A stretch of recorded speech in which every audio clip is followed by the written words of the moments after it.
सभी अपने अपने परीक्षा की तैयारी में जुट गए होंगे। परीक्षा की तिथि घोषित की जा चुकी है और जैसे कि जेक बोर्ड में वो तारीख आप लोग का फरवरी के फर्स्ट या सेकेंड वीक से ही शुरू हो रही है। तो स्टूडेंट्स के दिमाग पर अक्सर ये जो है सवाल उभरते रहता है। स्वाभाविक है कि एग्ज़ाम जब भी सामने आती है तो विद्यार्थी जो होते हैं वो दबाव में आ जाते हैं कि क्या पढ़ें और क्या न पढ़ें। इसी को ध्यान में रखते हुए हमने विज्ञान के कुछ महत्वपूर्ण क्वेश्चन को तैयार करके जो कि वर्ष 2024 के बोर्ड एग्जाम में संभावित प्रश्न बन सकते हैं, पहली कड़ी में आज पढ़िए क्लास 10th के जो है प्रकाश या लाइट चैप्टर का एक महत्वपूर्ण क्वेश्चन जिसके एग्जाम में पूछे जाने की संभावना है और वो क्वेश्चन है प्रकाश के परावर्तन के नियम। ठीक है, अक्सर ये क्वेश्चन केवल बोर्ड एग्जाम के लिए ही इम्पोर्टेंस नहीं है क्योंकि कई बार की कंपटीशन में भी ऐसे सवाल पूछे जाते हैं। तो सवाल ये होता है कि प्रकाश के परावर्तन के कितने नियम हैं। कभी ऐसे भी टाइप के क्वेश्चन पूछे जाते हैं ऑब्जेक्टिव में, तो उसका सही जवाब हो जाएगा कि प्रकाश के परावर्तन के 2 नियम हैं। प्रकाश परावर्तन के कितने नियम हैं? 2 नियम हैं। उसी में से एक हो गया आपतित किरण, परावर्तित किरण और आपतन बिंदु पर डाला गया अभिलंब। तीनों क्या होते हैं? एक ही तल पर होते हैं या एक ही बिंदु पर होते हैं। ये प्रकाश के परावर्तन का पहला नियम है। ठीक है, कि प्रकाश के परावर्तन का पहला नियम क्या कहता कि आपतित किरण, परावर्तित किरण तथा आपतन बिंदु पर डाला गया अभिलंब यानी लंब परपेंडिकुलर, वो तीनों के तीनों एक ही उभयनिष्ठ बिंदु पर होते हैं या एक उभयनिष्ठ तल पर होते हैं। पहला नियम। दूसरा नियम क्या है? तो दूसरा नियम इसका ये है आपतन कोण और परावर्तन कोण।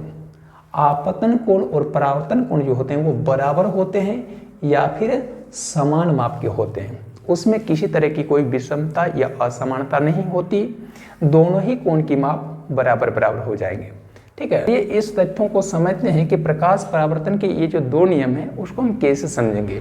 यहाँ चर्चा हो गई है आपतित किरण की, परावर्तित किरण की, आपतन बिंदु पर डाले गए अभिलंब की। ठीक है, उसके बाद फिर आपतन कोण और परावर्तन कोण की। तो ये 5 तथ्यों को हम लोग समझ लेते हैं। सबसे पहले आपतित किरण। आपतित किरण क्या होती है?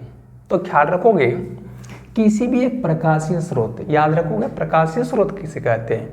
तो प्रकाश का उत्सर्जन करने वाले जो स्रोत होते हैं जिनसे प्रकाश प्राप्त होती है, समझ लीजिए वो प्रकाश के स्रोत कहलाते हैं। स्रोत अथवा सूर्य है।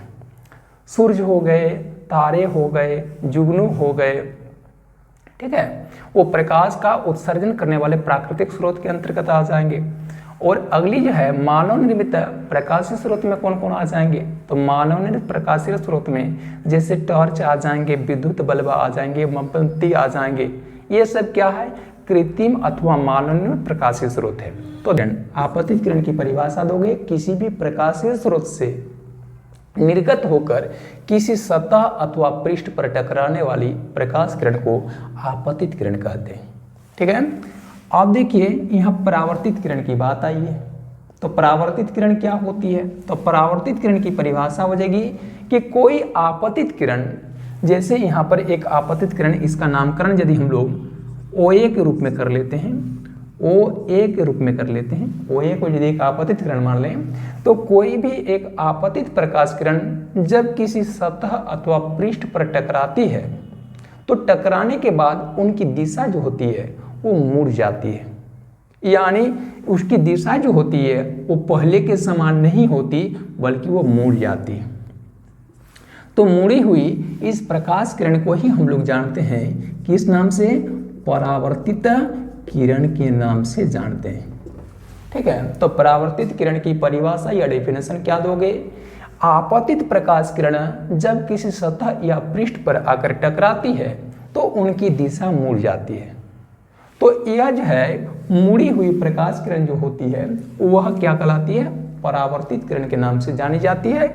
जैसे इनको यदि हम लोग नामकरण करना चाहेंगे तो AB के रूप में हम लोग परावर्तित किरण को नामकरण कर सकते हैं समझने के लिए। ठीक है, अब देखेंगे आपतन बिंदु पर डाला गया अभिलंब। अब हम लोग पहले आपतन बिंदु को तो समझ लें, उसके बाद आपतन बिंदु पर अभिलंब को समझेंगे। तो आपतन बिंदु का अर्थ हो गया कोई एक आपतित किरण सतह अथवा पृष्ठ के जिस बिंदु से आकर टकराती है उस बिंदु को क्या कहते हैं, आपतन बिंदु कहते हैं। जैसे इस आकृति में देखिए, यह ड्राइंग में देखिए कि सूर्य से निर्गत होने वाली या सूर्य से आपतित होने वाली जो प्रकाश किरण है वो आकर इस पृष्ठ के किस तल पर टकरा रही है। तो इस पृष्ठ के देखिएगा, जैसे पृष्ठ का नामकरण यदि हम लोग Mn के रूप में कर देंगे तो A पर आकर ये आपतित किरणें टकरा रही है, तो उस स्थिति में बिंदु A को क्या बोला जाएगा, आपतन बिंदु कहा जाएगा। किसके लिए आपतन बिंदु है, ये आपतित किरण OA के लिए आपतन बिंदु है बिंदु A। आपतन बिंदु के बाद आपतन बिंदु पर डाला गया अभिलंब।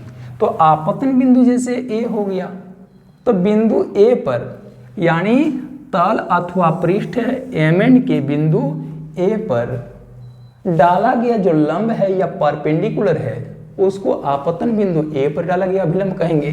तो यहाँ पर बिंदु A पर देखिए हम क्या कर रहे हैं, एक अभिलंब यानी लंब या परपेंडिकुलर का निर्माण कर रहे हैं, जो बिंदु A पर सतह Mn के साथ 90 डिग्री का कोण बनाएगा, समकोण का निर्माण करेगा, क्योंकि लंब जो होता है वह सतह पर टकराने पर संबंधित बिंदु पर समकोण अथवा 90 डिग्री का कोण निर्माण करता है।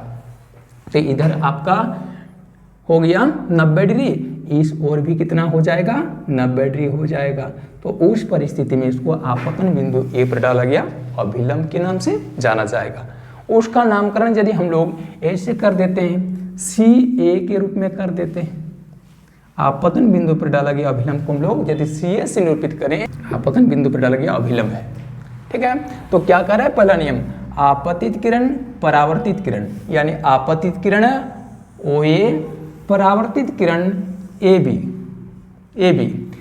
एवं आपतन बिंदु पर डाला गया अभिलंब। आपतन बिंदु पर डाला गया अभिलंब का नाम क्या है, CA। वो देखिए एक ही तल अथवा बिंदु पर होते हैं, तो देखिए ये तीनों के तीनों जाकर एक उभनिष्ठ बिंदु पर आकर मिल रहे हैं। जैसे आपतित किरण OA, परावर्तित किरण AB और आपतन बिंदु A पर डाला गया अभिलंब CA, तीनों के लिए उभनिष्ठ बिंदु कौन सा है, बिंदु A है। अब इसका दूसरा नियम क्या कहता, इसका दूसरा नियम क्या कहता है, आपतन कोण और परावर्तन कोण बराबर अथवा समान माप के होते हैं। अब आपके दिमाग में एक बात उभरने लगेगा कि आखिरकार ये आपतन कोण क्या है और परावर्तन कोण क्या है। तो चलिए अब हम लोग आपतन कोण को समझते हैं और परावर्तन कोण को समझते हैं। आपतन कोण की परिभाषा दोगे, आपतित किरण और आपतन बिंदु पर डाला गया अभिलंब के बीच बने कोण को क्या कहते हैं, आपतन कोण कहते हैं। तो यहाँ पर इस आकृति में आपतन कोण का नाम क्या होगा, आपतन कोण का नाम चाहे तो आप कोण OAC दे सकते हैं या फिर आपतन कोण का नाम CAO दे सकते हैं। ये हो गया आपका आपतन कोण, ठीक है। और रही बात अब परावर्तन कोण को कैसे समझेंगे। परावर्तन कोण की परिभाषा भी ठीक उसी प्रकार से दीजिएगा जैसे आप लोग इसमें आपतन कोण की परिभाषा दिए थे। आपतित किरण और आपतन बिंदु के बीच, आपतन बिंदु पर डाला गया अभिलंब के बीच बने कोण को क्या कहते हैं, आपतन कोण कहते हैं। ठीक उसी प्रकार से आप लोग परावर्तन कोण की परिभाषा दीजिएगा।